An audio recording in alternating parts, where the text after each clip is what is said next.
The Soil Eater's Almanac. I remember the day they laughed at me most vividly. The sun was setting, casting long shadows across the dining room table, where my family sat with their plates of steaming meatloaf and mashed potatoes. I had just returned from a field visit, excitedly sharing my findings about the livestock deaths in our rural town. I was convinced that an unseen force was at play, something far more sinister than the disease everyone believed it to be. But as I spoke, their laughter echoed, cold and cutting, like shards of glass embedded in my flesh. "Look at him," my brother scoffed, his fork clattering against his plate. "He thinks the ground is eating our cows. What's next? Are you going to tell us the worms are plotting against us?" My mother chimed in, her voice dripping with a mixture of concern and disdain. "You need to stop this nonsense, dear. It's unhealthy. You're going to disgrace this family." I felt the heat rise in my cheeks, the humiliation washing over me like a cold tide. I had spent years studying agronomy, and I was certain of my findings.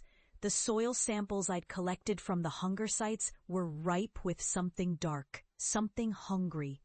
But they saw only a delusional child playing with shadows.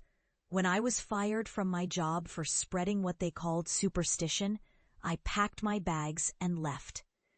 I moved into an old, dilapidated farmhouse on the outskirts of town, a place where no one dared tread.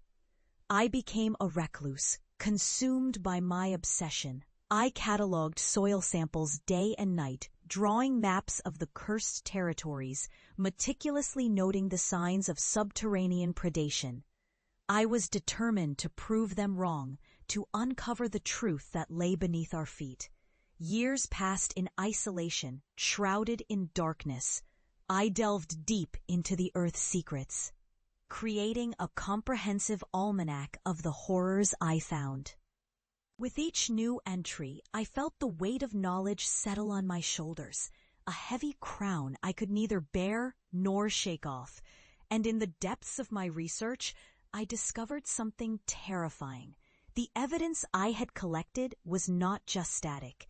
It was alive, pulsating beneath the surface, like a beast waiting to be unleashed. The day I published my findings, the world took notice. I had become a renowned expert in subterranean predation. A title I had never sought, but one that now haunted me. The horrors I had faced and survived served as a chilling warning to others. They began to believe, but it was too late for my family. The laughter had long since faded, replaced by the echoing silence of their disbelief. With my newfound recognition, I returned home, my heart pounding with a mix of dread and anticipation. I stood before the familiar front door, the house that had once been a prison of mockery. I had promised myself I would confront them, not to gloat, but to show them the truth they had ridiculed. I wanted them to see what lurked beneath their feet and understand the cost of their disbelief. As I stepped inside, the air felt charged, heavy with an unspeakable tension. The dining room was unchanged, the same table where they had laughed at my passion. But the laughter had been replaced by a stillness that sent chills down my spine. My family looked up from their seats, their faces pale as they took in my presence. "What are you doing here?" my brother asked, his bravado faltering. "I came to show you," I whispered, my voice trembling. "I came to warn you." I reached into my bag and pulled out a soil sample, the dark, rich earth encased in glass. I placed it on the table, and as I did, a low rumble emanated from beneath us. The floorboards creaked and groaned, as if awakening from a long slumber. My family exchanged nervous glances, their skepticism wavering. "What's happening?" my mother asked, her voice barely above a whisper. I turned my gaze to the floor, my heart racing as I felt the vibrations intensify. "It's here. The hunger. It's always been here." Before I could finish, the ground beneath us erupted. A dark, viscous substance burst forth from the floor, coiling and writhing like a living creature. It slithered across the room, filling the air with a foul stench. And I watched as my family recoiled in horror. Their laughter turned to screams, the sound echoing against the walls that had once held their derision. "No, please!" my brother shouted, backing away as the dark mass moved closer. "Stop!" my mother cried, her face pale as the realization dawned on her. "We didn't believe you. We were wrong."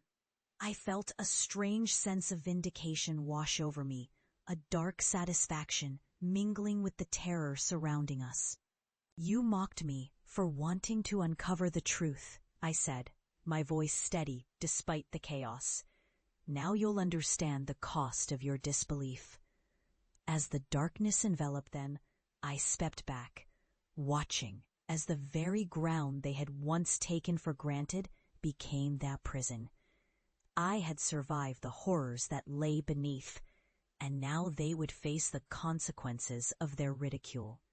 When the darkness receded, the room was silent, save for the soft dripping of the earth's remnants.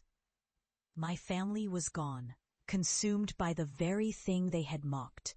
I stood alone in the empty room, the weight of my knowledge heavy on my shoulders. I had achieved what I set out to do, but at what cost? As I left the house, the sun dipped below the horizon, casting long shadows that stretched like fingers across the ground. I could still feel the echo of their disbelief in my bones, a chilling reminder of the price of ignorance. I had become a warning, a living testament to the horrors that lurked beneath, and I would carry that burden forever. The Soil Eater's Almanac was no longer just a collection of findings. It was a legacy of survival in the face of ridicule, a reminder that the truth can be terrifying, and sometimes it comes at a dreadful cost.